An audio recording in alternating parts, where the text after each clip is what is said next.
Hi, I'm back to do distant angelic Reiki healing today. I'm going to be clearing the energies with this beautiful malachite crystal. Absolutely beautiful. I love the colour green. This crystal is one of my favourites of many actually. I did a yoga class and I was like, what crystal should I connect with? Shall I do a tarot reading first? Shall I do distant angelic Reiki healing first? And malachite was the crystal that came to my mind, and for me to do angelic Reiki healing first. So I'll do this video first, and then I think I will do a tarot card reading after. I have my earphones in again. My neighbours are actually moving out, so yeah, so new beginnings, and hopefully I will have different neighbours that are kind of on a more higher vibration actually, because you know, obviously people can't help it if they're making noise when they're moving out, and I'm a pretty like chilled out person with noise. I've raised 3 children, you know, cats, dogs, you know, everybody makes noises.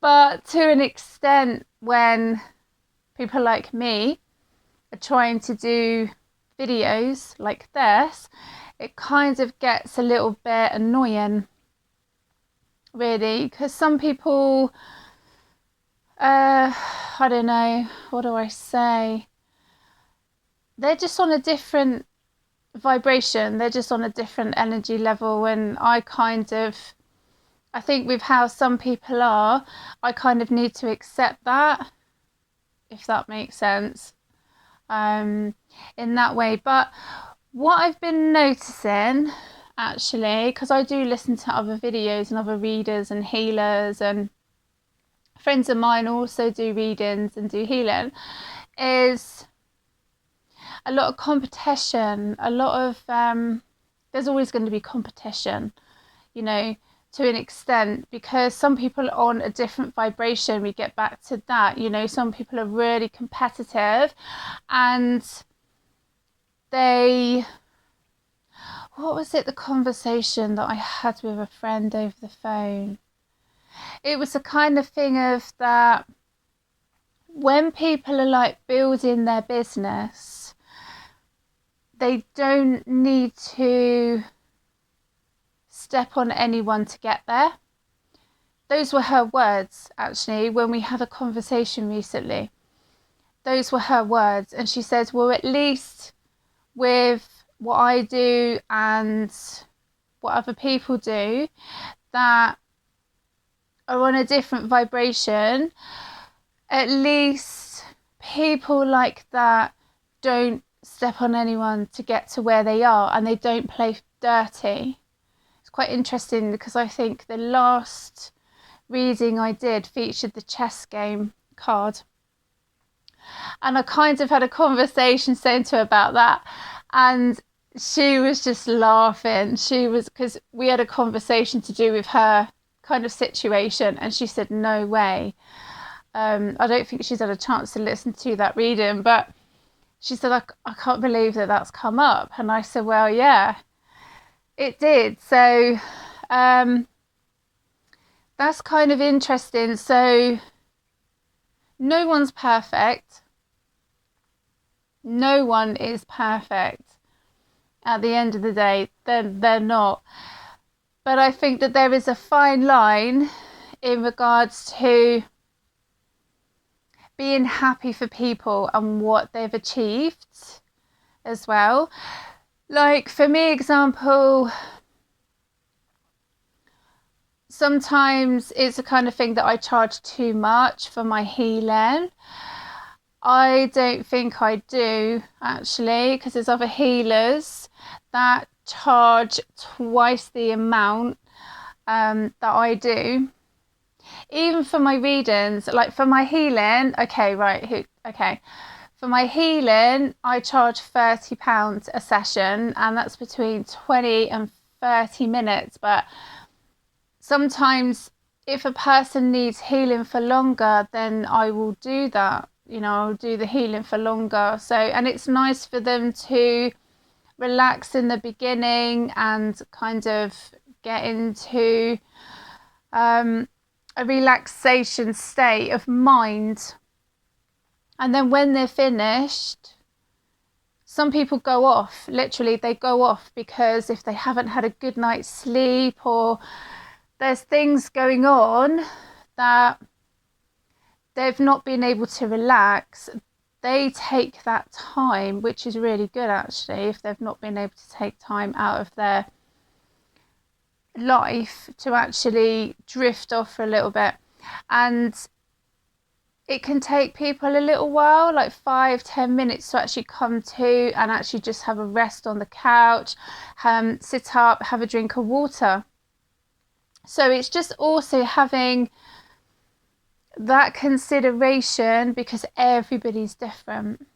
We're not the same, obviously, when people have healing and this, that and the other.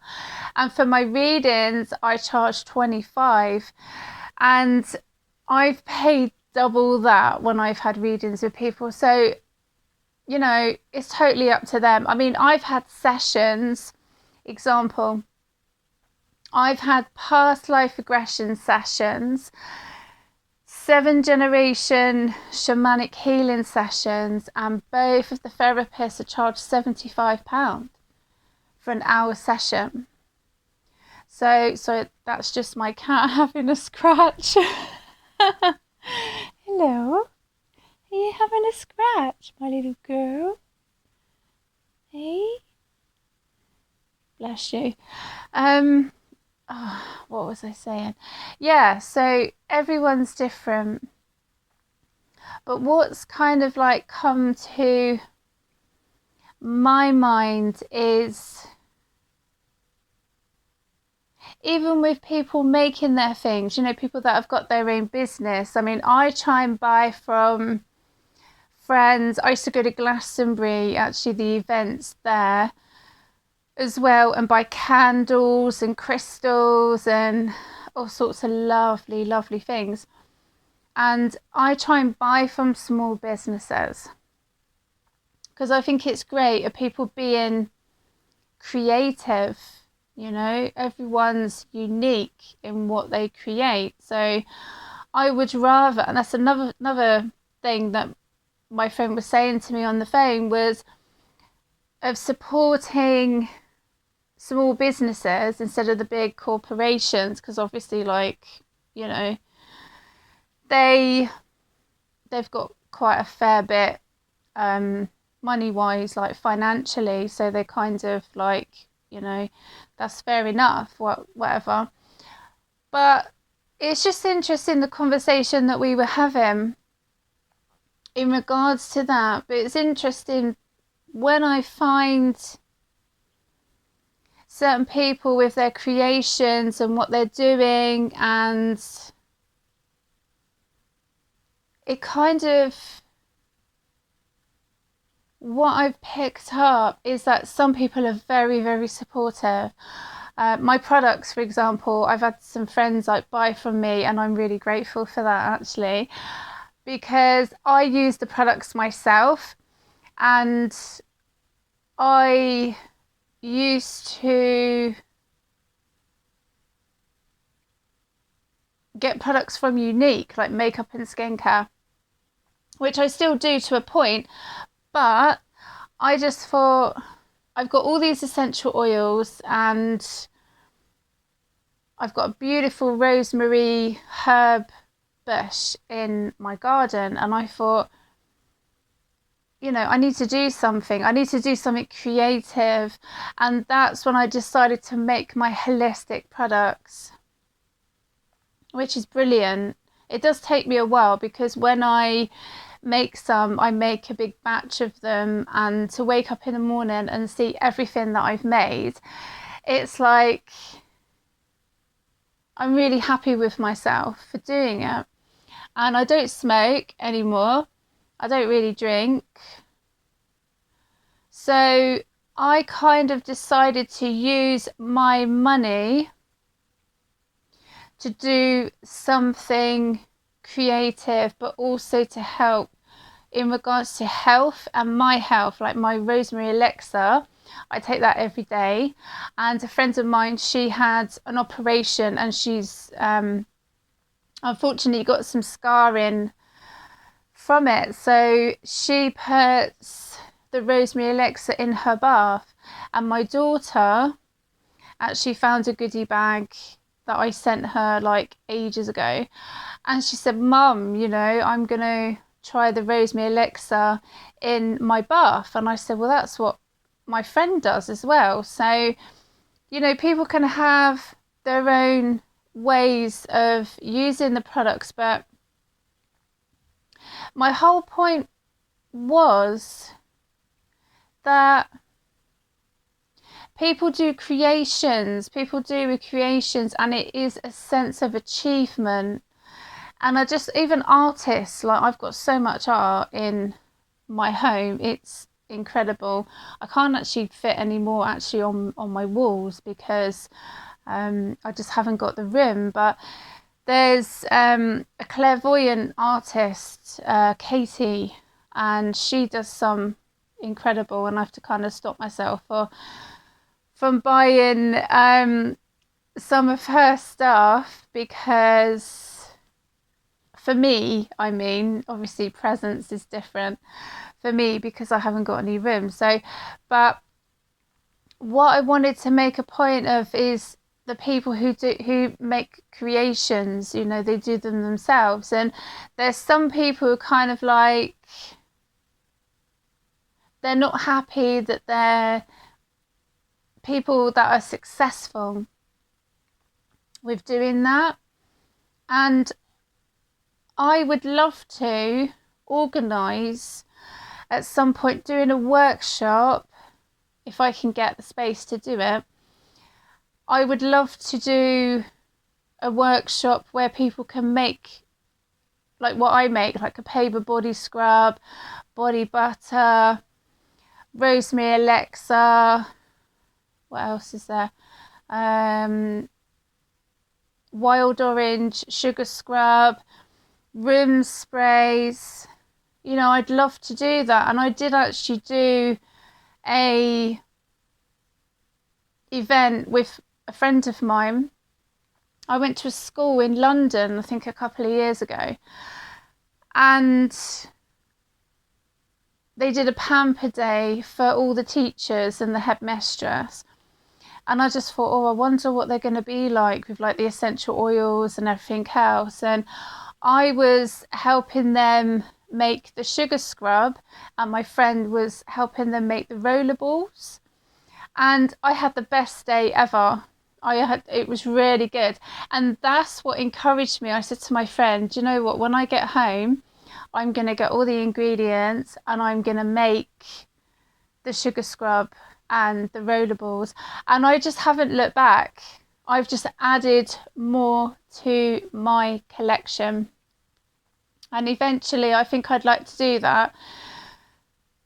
Do a workshop where people can make their own, even medicine pouches, even herb medicine pouches. I've got loads of herbs and I make the medicine pouches. But what I'm trying to say is that I've kind of noticed of,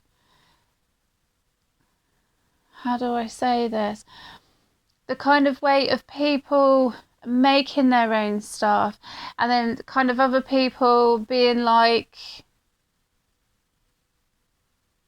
a bit miffed about it actually. And I'm just like, yeah, but they could do that if they really wanted to.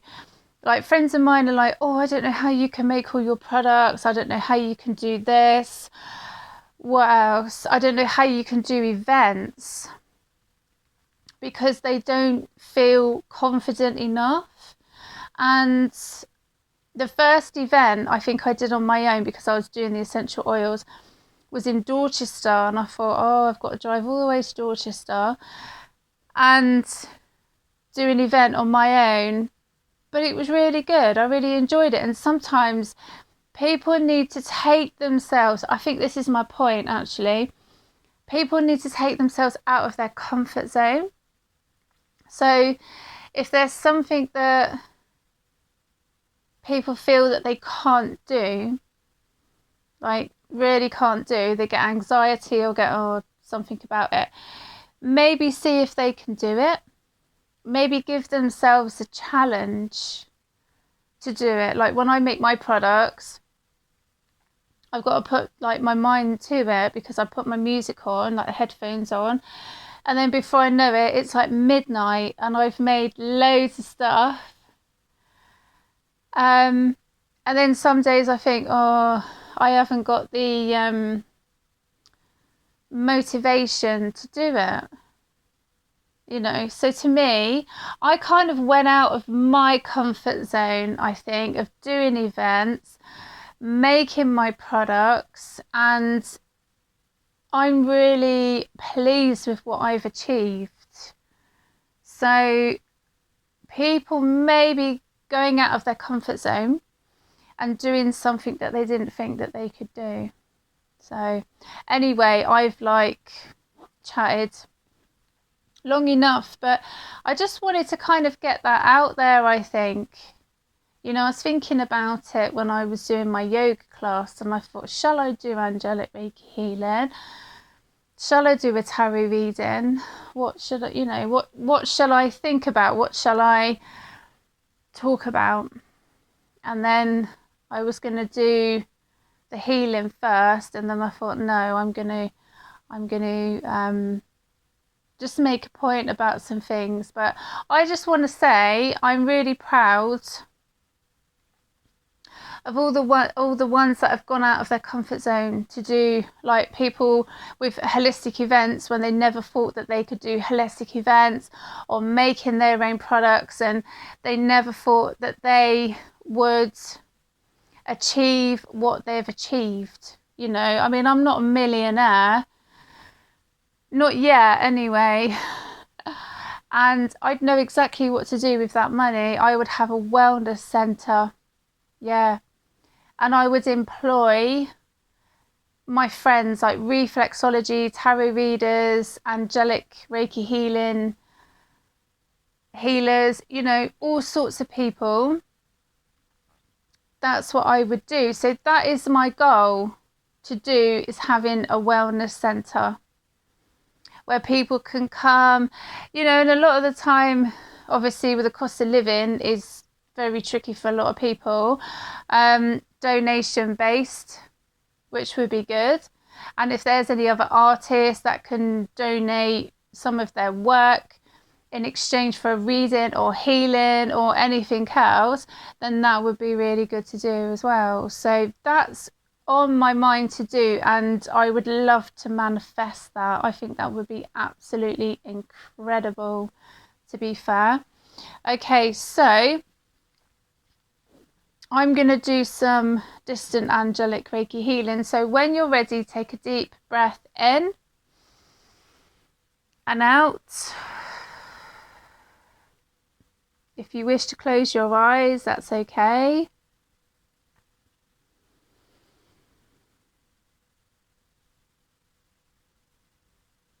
When you are ready, take another deep breath in and out.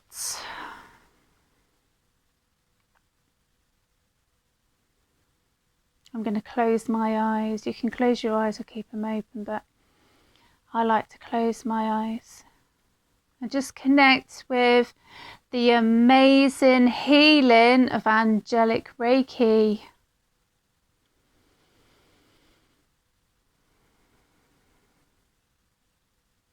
Another deep breath in and out. And I feel with this, if there is anything in your life that you would wish to manifest, it could be absolutely anything you wish. Maybe something to put your mind to, maybe the, thing of actually going out of your comfort zone and doing something that you don't usually do. or there's a dream or something that you've always wanted to do, you know, there's dreams that you've always wanted to fulfill in your life. Maybe now is the time to do it. Another deep breath in and out.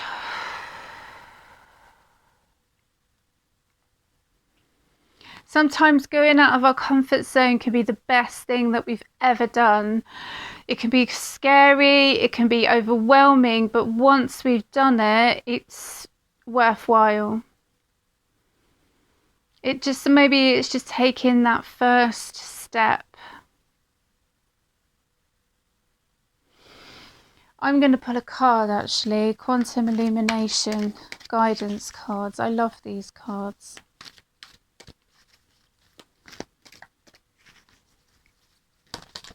Wow, they're all like, pick me, pick me.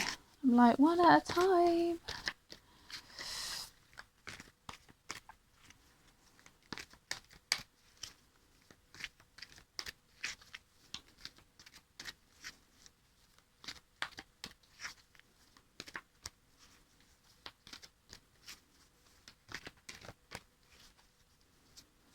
Wow, they are quite jumpy. They've got plenty that they... I'm going to go for that one, I think. Wow, okay. The card is Soul Star Chakra. That's a beautiful card. How lovely is that?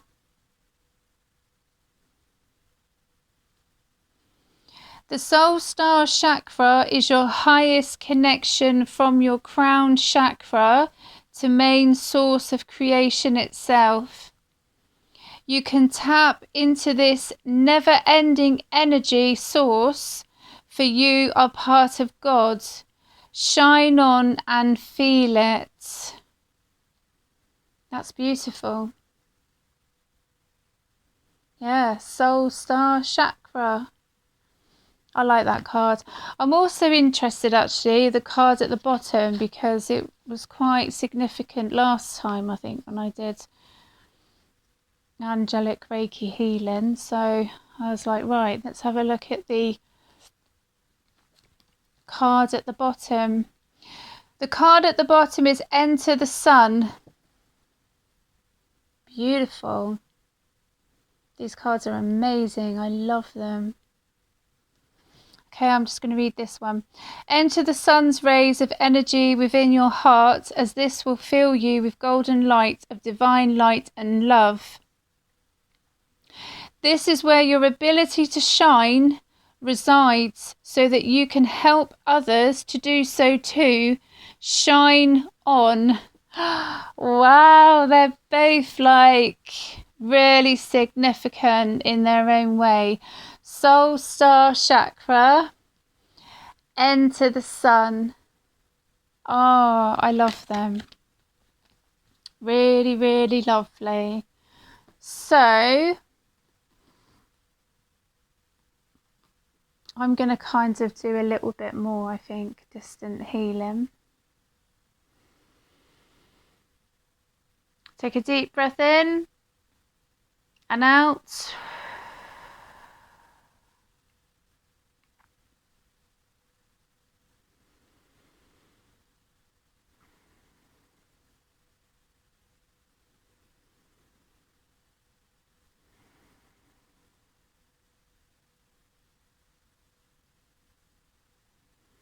Absolutely beautiful.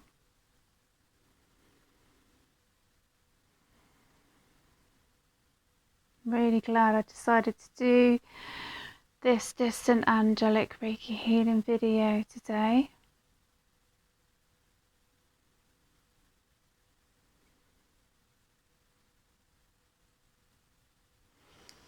I'm going to clear the energies with my shamanic rattle. Oh no.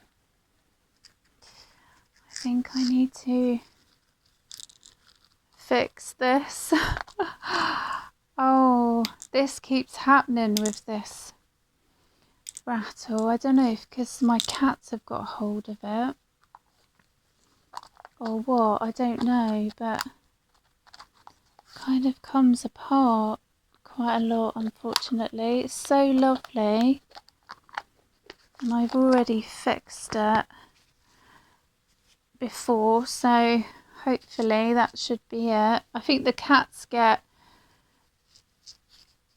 attracted to the feathers that are on it, so okay, so I'm going to clear the energies.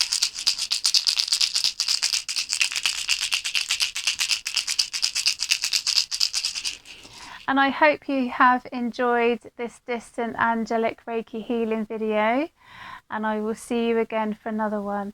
Look after yourselves.